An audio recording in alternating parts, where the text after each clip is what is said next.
Study daily current affair की series में आप सभी का पुनः स्वागत है। आज है 12 जुलाई 2020। इस वीडियो में डिस्कशन करेंगे हिमाचल प्रदेश राष्ट्रीय तथा अंतर्राष्ट्रीय एमसीक्यू के बारे में।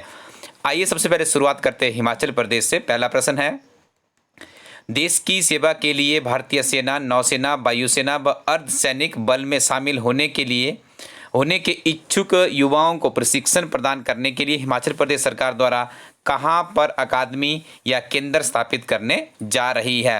मंडी जिला के सरकाघाट क्षेत्र के बरचवाड़ में, सुंदरनगर में, सिराज में या जोगिंदरनगर में?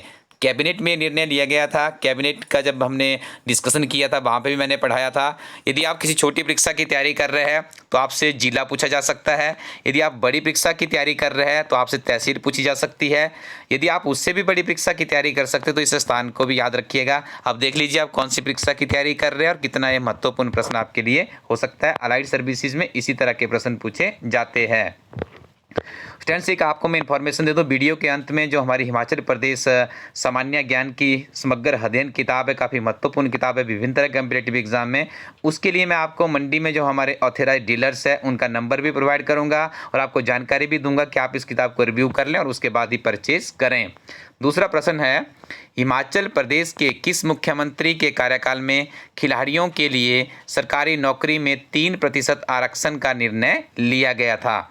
देखिए, आपको यहाँ पे उस मुख्यमंत्री का नाम बताना है। दिव्य हिमाचल में एक आर्टिकल छपा था, बहुत ही बेहतरीन आर्टिकल था और उसमें से मुझे प्रश्न मिला है। ठीक है, याद रखिएगा, एट प्रेजेंट 3% ने आरक्षण दिया जाता है, लेकिन ये शुरुआत किस मुख्यमंत्री के दौरान की गई थी? चारों ऑप्शन काफ़ी क्लोज है, आपने पढ़ लिया होगा। इसका राइट आंसर है ऑप्शन नंबर सी, यानी प्रेम कुमार धूमल जी मुख्यमंत्री बने थे उस समय से 3% स्पोर्ट्स खिलाड़ियों को रिजर्वेशन देने का काम चल रहा है।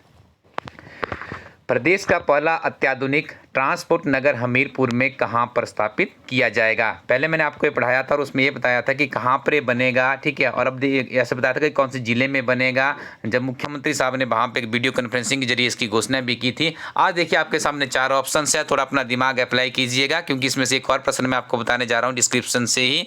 तो हमीरपुर के देखिए ये बनेगा आपका नादौन में। Nadaun is the right answer. देखिए, यदि आप जानेंगे तो सिराज मंडी में है, ये कुल्लू में है, नाहन सिरमौर में, तब भी आप इस प्रश्न का सही उत्तर कर सकते थे। 11 एकड़ भूमि में निर्मित किए जाने वाले इस नगर के निर्माण पर 32 करोड़ 86 लाख रुपए खर्च किए जाएंगे। विभिन्न तरह की सुविधाएं एक ही जगह पर मिलेगी। काफी बेहतरीन आने वाले समय में देखने को ये कार्य मिलेगा। हिमाचल पथ परिवहन निगम के उपाध्यक्ष कौन है? This is very important question. आपने ऑप्शंस अच्छे से पढ़ लीजिएगा और इसका सही उत्तर है ऑप्शन नंबर डी, यानी Vijay Agnihotri is the right answer. Next one is, Himachal के मंडी में प्रदेश की पहली एनडीआरएफ बटालियन के लिए कहां पर भूमि चयन की गई है? तो देखिए 4 ऑप्शन से अच्छे से आप ये ऑप्शंस पढ़ लीजिए और इसका सही उत्तर मैं आपको बता देता हूं। इसका सही उत्तर है ऑप्शन नंबर बी, यानी बल घाटी के बहना व कुम्मी पंचायतों में। अभी बल घाटी कहाँ पे है? तो याद रखिएगा जिला मंडी में बल घाटी पड़ती है और इसी बल घाटी को मिनी पंजाब के नाम से भी जाना जाता है। काफ़ी फर्टाइल है यहाँ की लैंड, विभिन्न तरह की बेमौसमी सब्जियाँ भी यहाँ पे उगाई जा सकती है। जैसे आजकल बात करेंगे तो टमाटर का यहाँ से काफ़ी लार्ज स्केल में व्यापार किया जाता है। देखिए, एक बात याद रखिएगा, वर्ष 2014 तक मैं आपको ले जाता हूँ यहाँ से। ठीक है, हैदराबाद के कॉलेज के कुछ लड़के मंडी जिला में थलौट नामक स्थान है वहाँ पर घूमने के लिए आए थे। 2400 बच्चे थे, उस नदी में बह गए थे। तो उसके बाद करीब 20 दिनों तक रेस्क्यू ऑपरेशन चल रहा था, किसी को भी बचाने में वो समर्थ नहीं थे। किसी का भी वहाँ पे कोई भी बच्चा उनको जिंदा नहीं मिला था।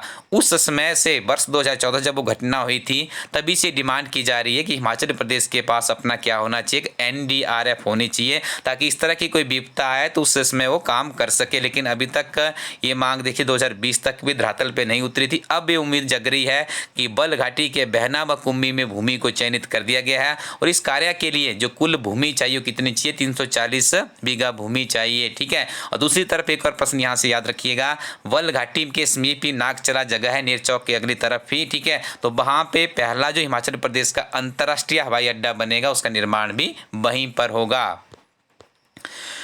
लोकतंत्र की सुरक्षा और लोगों के मौलिक अधिकारों के लिए आंतरिक सुरक्षा व्यवस्था अधिनियम मिसा और DIR defence of India rule के तहत 1 से 15 दिनों तक कैद में रहे लोगों को हिमाचल प्रदेश सरकार प्रतिमाह कितनी लोकतंत्र प्रहरी राशि देगी। याद रखिएगा, इस स्कीम को जब शुरू किया गया था, जो जयराम सरकार बनी इन्हीं के द्वारा इस योजना को शुरू किया गया था। 1 से 15 दिन तक यदि कोई कैद में रहा है तो उसे ऑप्शन नंबर ए यहाँ पे सही उत्तर होगा, 8,000 रुपये उसे प्रति माह राशि दी जाएगी। और देखिए दूसरा प्रश्न भी इसी से मिलता जुलता है, पूरा प्रश्न मैं नहीं पढ़ूंगा।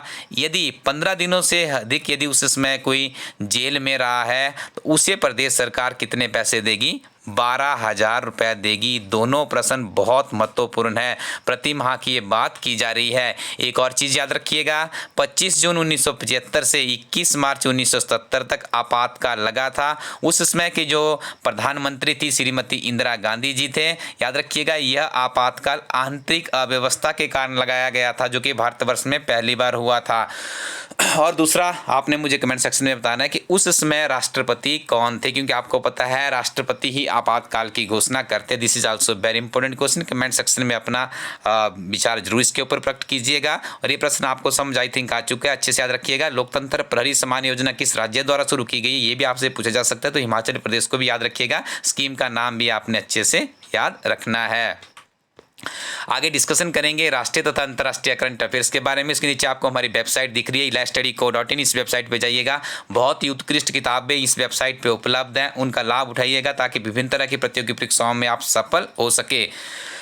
किस राज्य सरकार ने आदिवासी समुदायों के संवैधानिक अधिकारों की रक्षा के लिए एक आयोग का गठन किया है? तो आपके सामने है 4 ऑप्शन, गुजरात, कर्नाटक, महाराष्ट्र और केरला। तो इसका सही उत्तर मैं आपको बता दूं, ऑप्शन नंबर ए यानी Gujarat is the right answer. Next one is Oxford university को कोरोना वैक्सीन के लिए 3.5 बिलियन पाउंड यानी करीब 3300 करोड़ रुपए का अनुदान किसके द्वारा दिया गया? मुकेश अंबानी, रतन टाटा, मार्क जुगरबर्ग या लक्ष्मी निवास Mittal? The right answer is option number D यानी लक्ष्मी निवास मित्तल जी के द्वारा दिया गया। देखिए जो इस तरह के दानी सज्जन है, रतन टाटा जी ने भी काफ़ी डोनेट किया हुआ है जब कोविड-19 पैंडेमिक शुरू पहले प्रथम चरण में था। तो इस तरह की कंपनी से आप थोड़ा सा जहाँ पे लगे तो इनके प्रोडक्ट आप लोग जरूर परचेज कीजिएगा। जो देश के लिए अच्छा काम करेगा उसके साथ में हम भी खड़े हैं। और मैंने कहा कि कोई अच्छा काम कोई करेगा उसके लिए जय हिंद 2 शब्द लिख दीजिएगा कमेंट सेक्शन में। भारत को अपाचे और चिनूक हेलीकॉप्टर किस कंपनी द्वारा उपलब्ध करवाए जा रहे हैं? हाल ही में लद्दाख में कुछ इस तरह के जहाज की बात चली हुई थी। और यहाँ पे देखिए आप लोग याद रखिएगा, अपाचे और जो जिनको चिनूक हेलीकॉप्टर है इन्हें किसके द्वारा उपलब्ध करवाया गया है? यू हैव 4 ऑप्शंस, ऑप्शन अच्छे से पढ़ लीजिएगा। The right answer is option number D यानी अमेरिकी कंपनी है बोइंग के द्वारा उपलब्ध करवाया गया है। स्टूडेंट्स ये प्रश्न पहले भी एक परीक्षा में पूछा जा चुका है, आगे भी पूछा जा सकता है। इंपॉर्टेंट कैटेगरी में रखें क्योंकि आजकल ये सुर्खियों में भी है। नेक्स्ट वन इज किस भारतीय कंपनी ने अपने नए ईंधन, खुदरा और गतिशीलता संयुक्त उद्यम जेबी को शुरू करने के लिए यूनाइटेड किंगडम स्थित तेल कंपनी बीपी के साथ समझौता किया है? आपके सामने 4 ऑप्शन है, अच्छे से ऑप्शंस पढ़ लीजिए और अपना उत्तर देने की कोशिश कीजिए। मैं आपको उसका सही उत्तर बता दूं, ऑप्शन नंबर बी यानी Reliance industries is the right answer.